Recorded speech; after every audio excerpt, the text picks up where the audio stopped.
Hello, friends. It's Chop headline. Red wave coming. The time of jesters honoring themselves comes to an end. What are you talking about? What a way with What words. the Okay, shit? Felix, Is you're that going to from enjoy all this. along the Watchtower?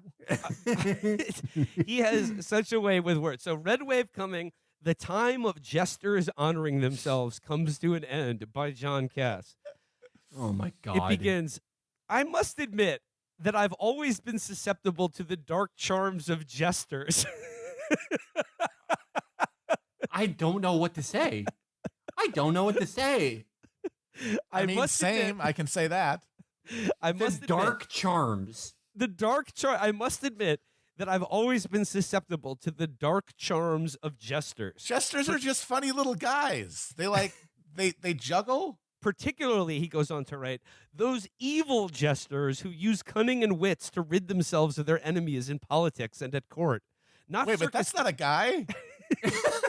He's He's thinking not of the a guy. Joker. He's thinking of He's the talking Joker. about the Joker. That's correct. Yeah. You got okay. So he goes, Joker's you not a got- jester. I'm sorry. You guys don't remember Roderick the Silly from Obama's first term? He was czar of capering, I believe. He goes, not circus clowns boiling out of a tiny body humor clown car making with the fart jokes.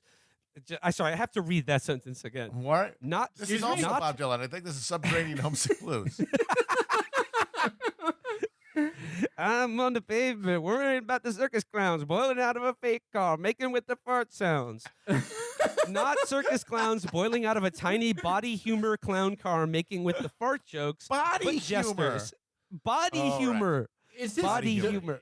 I thought he was This talking is- about the humors, like Yeah. black bile and shit. This week's guest columnist is Dutch Schultz dying.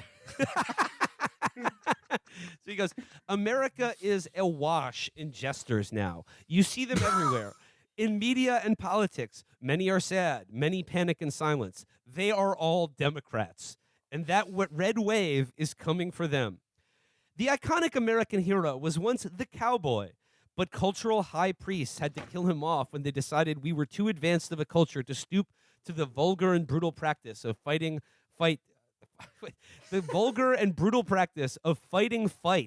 to keep our lands. I think he said fighting fight to Okay. keep our lands. Naturally, without the cowboy, we killed off concern for our borders. And now Absolutely. And I guess this was just fired off. I don't think he proofread this at all. He goes, and now with death of our fighting spirit and no urgency about the southern border, it's only a matter of time until the land is gone too. We sit passively as the knife is pressed against our throat. With the cowboy abandoned to bleach his bones at the ruins of the Alamo, we've developed a new American hero, the pinched-faced federal bureaucrat fighting terrorists.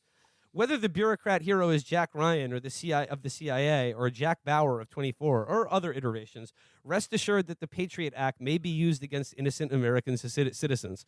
When we all held common belief in the Constitution, that would have been shameful. But now, thanks to the left that has been steadily undermining the Constitution, I guess it all depends on politics of the moment. This is just stream of consciousness. I'm not misreading this. I'm reading it exactly as it was written. Okay, I don't want to, I feel like it's an insult to both Cass, ourselves, and the listeners to go, you supported Bush, you did Patriot Act, blah, blah, blah, right? Like, that's, maybe true, not important. What is important is he saying that the Immigration Act of the 60s only passed because John Wayne did The Conqueror? Yeah. Perhaps.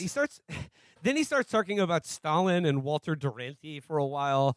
He goes, yes, mistakes have been made.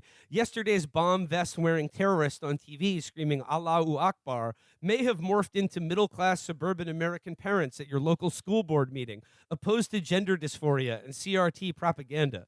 They may not know that their names may be part of an FBI file, but Joe Biden's Justice Department knows who they are.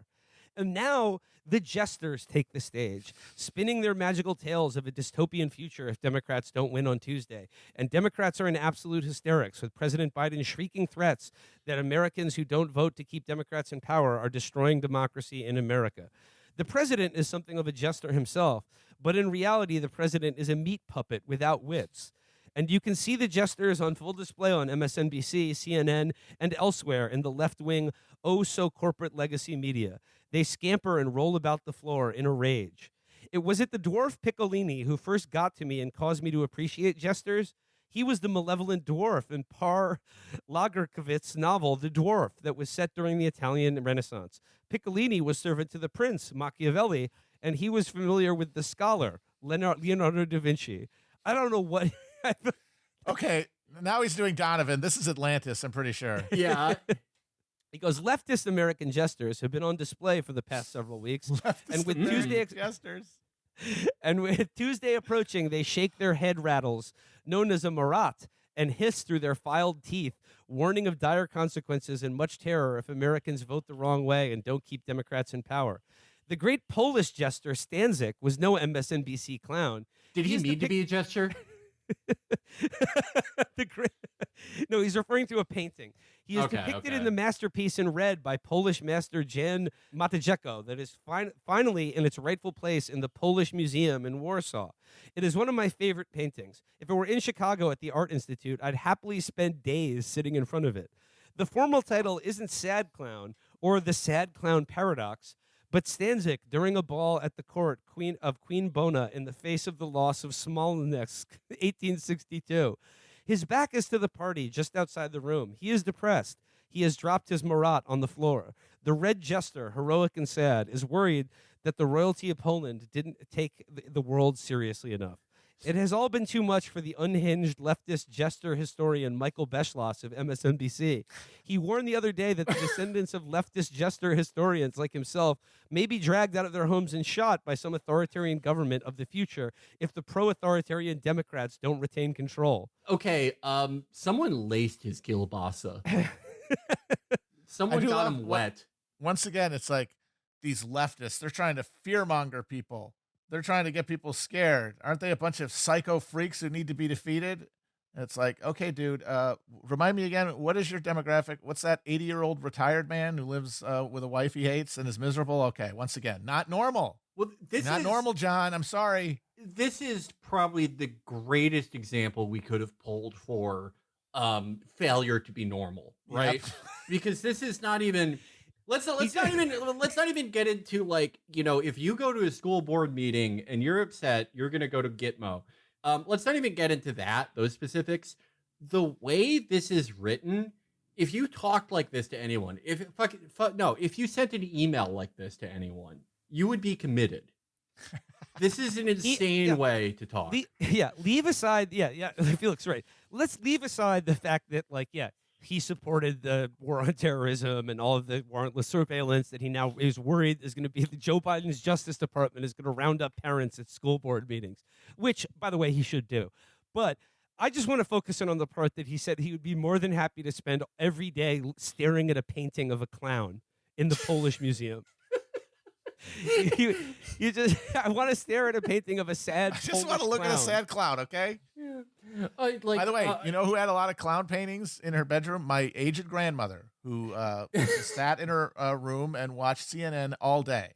This would Not be a normal way to live.